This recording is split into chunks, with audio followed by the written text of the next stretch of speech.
Selama puluhan tahun, bangsa Indonesia memperingati 10 November sebagai Hari Pahlawan. Namun peringatan Hari Pahlawan tak bisa dilepaskan dari sosok Bung Tomo, sang orator yang dengan lantang bersuara membangkitkan semangat rakyat Surabaya melawan penjajah. Semangat juang Bung Tomo menggema menyatukan rakyat dan menorehkan sejarah besar pertempuran Surabaya 10 November 1945. Selengkapnya dalam Garis Batas. Dan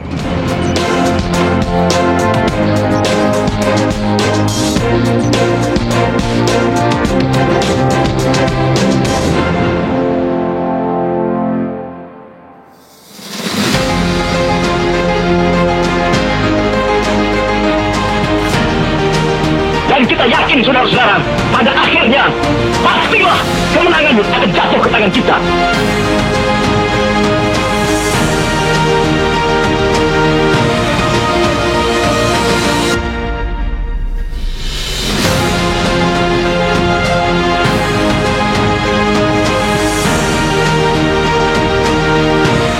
Sebelum kita tetap merdeka atau mati.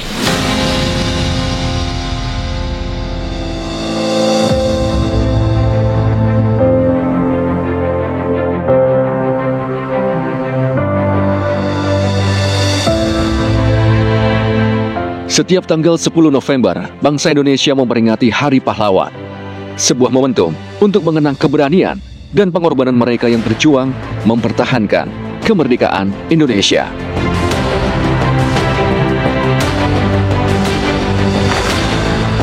Namun peringatan Hari Pahlawan tak bisa dilepaskan dari satu sosok penting.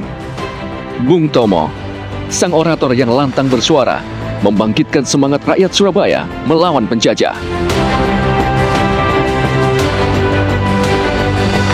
Saudara-saudara rakyat Surabaya, siaplah, keadaan genting.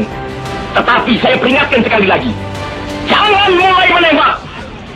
Baru kalau kita ditembak, maka kita akan ganti menyerang mereka itu. Kita tunjukkan bahwa kita ini adalah benar-benar orang yang ingin merdeka. Dan untuk kita, saudara-saudara, lebih baik kita hancur daripada tidak merdeka. Sebelum kita tetap merdeka atau mati. Dan kita yakin, saudara-saudara, pada akhirnya pastilah kemenangan akan jatuh ke tangan kita. Sebab Allah selalu berada di pihak yang benar.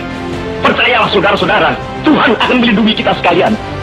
Allahu Akbar, Allahu Akbar, Allahu Akbar. Merdeka!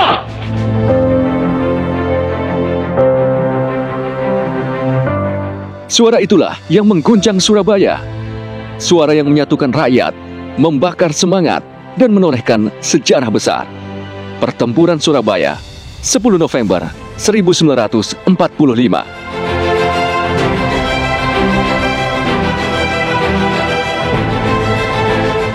Kini gema semangat itu masih terasa di tempat ini.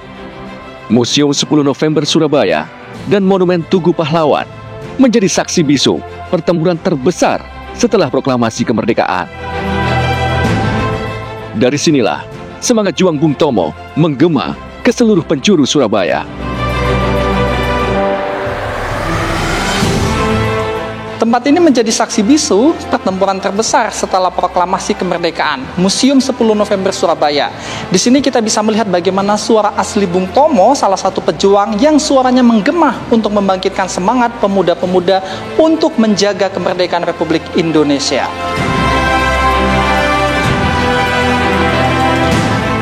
Museum 10 November Surabaya menjadi tempat menelusuri jejak perjuangan Bung Tomo secara lebih dekat. Di sini, pengunjung bisa melihat artefak, foto, dan diorama pertempuran yang menggambarkan bagaimana Bung Tomo memimpin rakyat tanpa senjata, hanya dengan kata-kata dan semangat yang membara.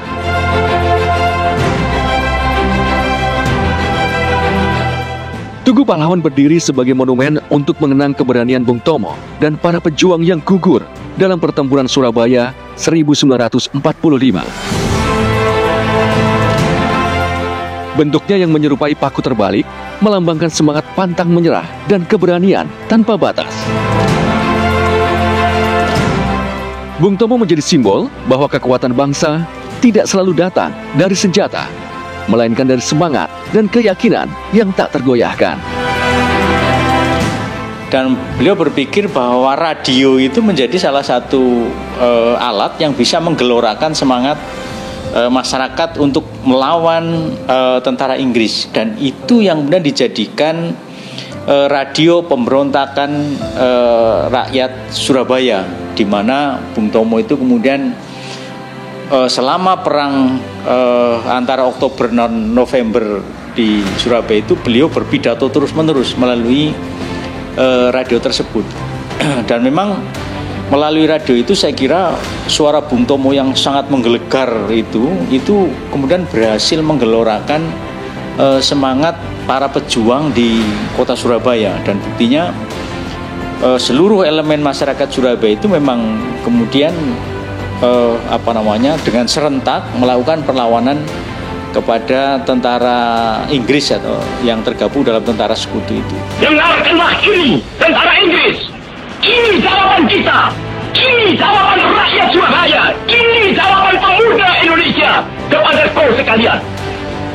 Hei, tentara Inggris, kau mengendaki bahwa kita ini akan membawa bendera putih untuk takluk kepadamu. Kau menyuruh kita mengangkat tangan datang kepadamu. Kau menyuruh kita membawa senjata-senjata yang telah kita rampas dari tentara Jepang untuk diserahkan kepadamu. Tuntutan itu, walaupun kita tahu bahwa kau sekalian akan mengancam kita untuk menggempur kita dengan seluruh kekuatan yang ada, tetapi inilah jawaban kita.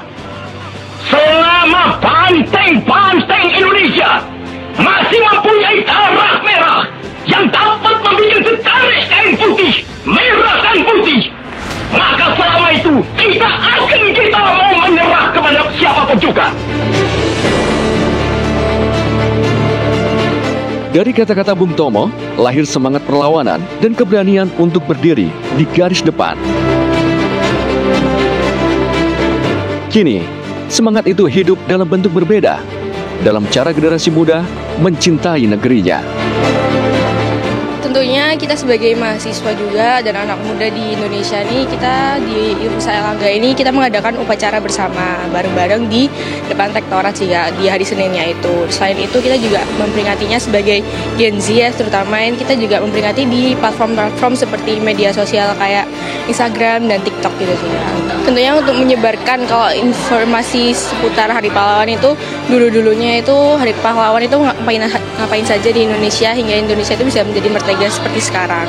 Tujuannya tentu saja untuk membanggakan dan kayak mengenang jasa para pahlawan, Kak. Tidak sekedar seremonial tahunan, aku biasanya setiap hari Senin atau setiap hari Kamis tuh biasanya memakai batik seperti ini untuk ya melestarikan budaya lah agar tidak luntur oleh generasi yang sekarang gitu. Mungkin ya sering mengikuti kayak ke makam pahlawan gitu sih. Dan seluruh pemuda Indonesia yang ada di Surabaya ini, di dalam pasukan-pasukan Puluhan tahun telah berlalu sejak suara ini menggema di langit Surabaya. Suara yang dulu membakar keberanian, kini menjadi pengingat bagi kita semua bahwa kemerdekaan adalah tanggung jawab setiap generasi.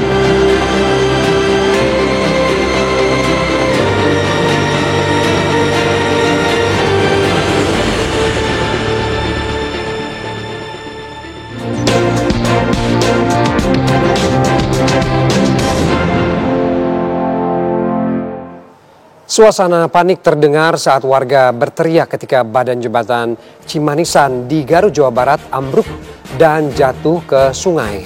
Selengkapnya usai jeda, tetap bersama kami.